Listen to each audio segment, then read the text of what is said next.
wabarakatuh. Hai favorit lover. Fir'aun menjadi orang yang akan selalu disebutkan jika berbicara mengenai kekafiran.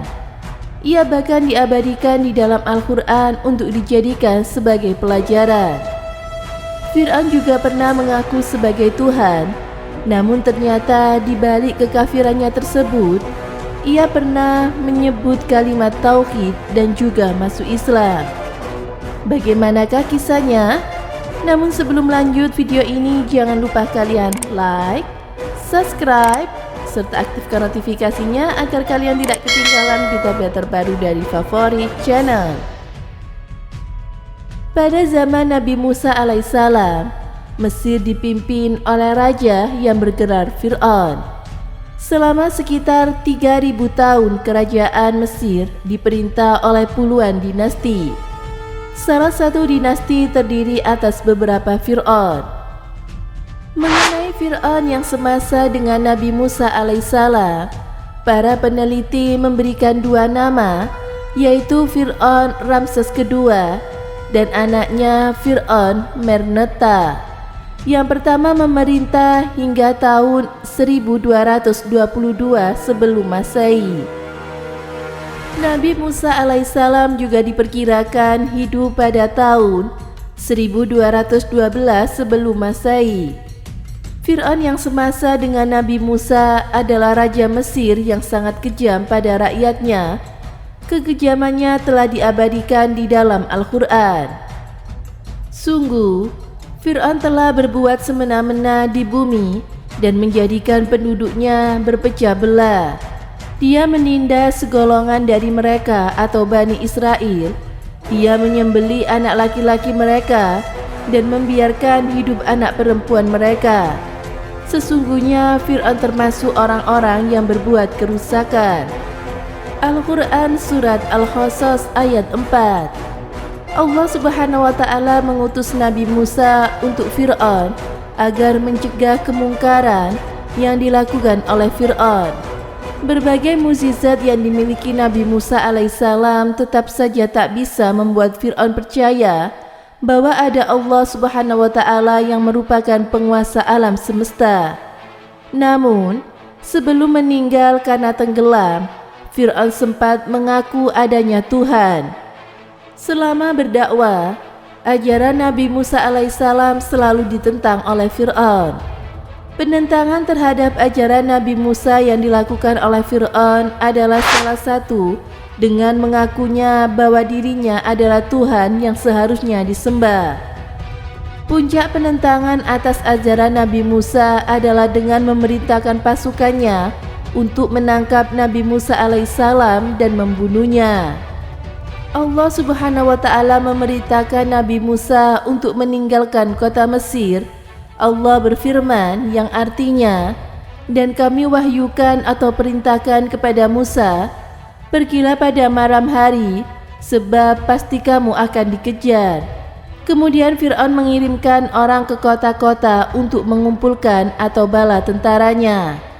Al-Quran Surat As-Syu'ara ayat 52-53. Fir'aun dan pasukannya pun mengejar Nabi Musa alaihissalam, sedangkan Nabi Musa dan pengikutnya harus melewati lautan. Dengan izin Allah Subhanahu wa Ta'ala, Nabi Musa mampu membelah lautan hingga para pengikutnya bisa menyeberanginya. Allah Subhanahu wa Ta'ala berfirman yang artinya, pukullah lautan itu dengan tongkatmu, maka terbelah lautan itu, dan tiap-tiap belahan adalah seperti gunung yang besar. Al-Quran Surat As-Syu'ara ayat 63. Fir'aun dan pasukannya tidak menyerah. Mereka mengejar Nabi Musa dan pengikutnya, namun rombongan Nabi Musa selamat, sedangkan rombongan Fir'aun ditenggelamkan.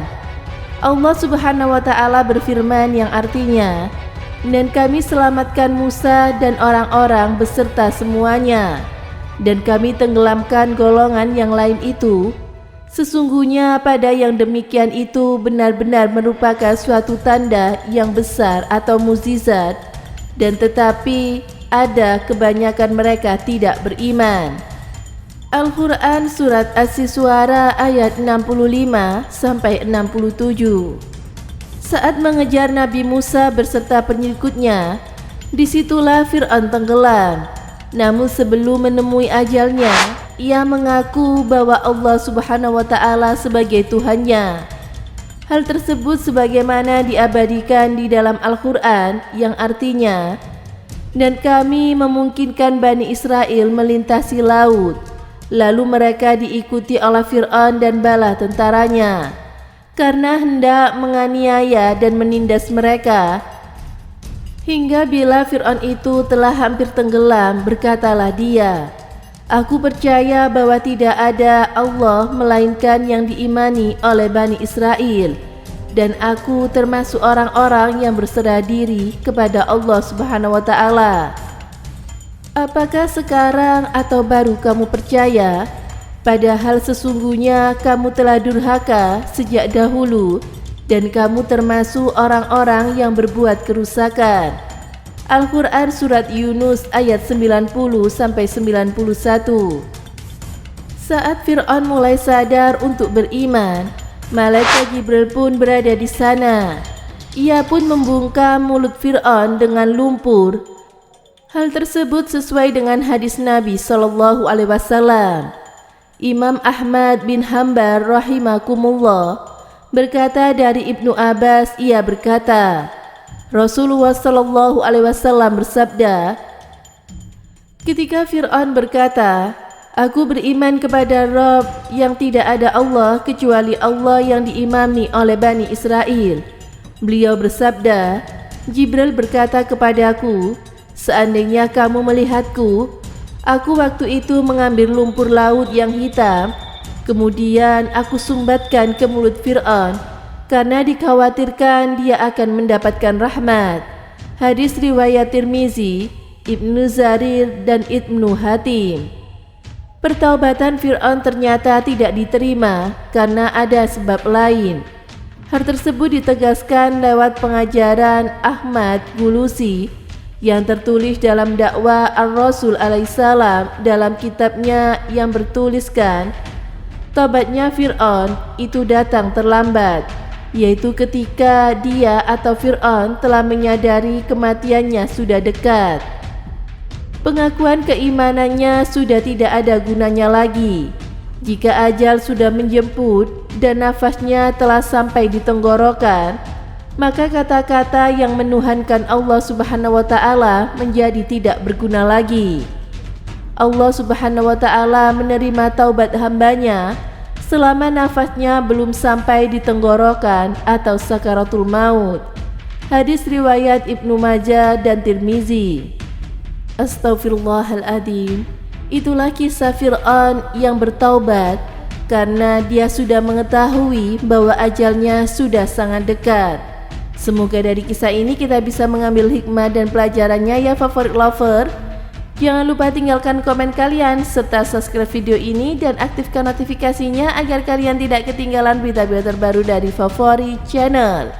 Thank you for watching. See you, bye bye. Wassalamualaikum warahmatullahi wabarakatuh.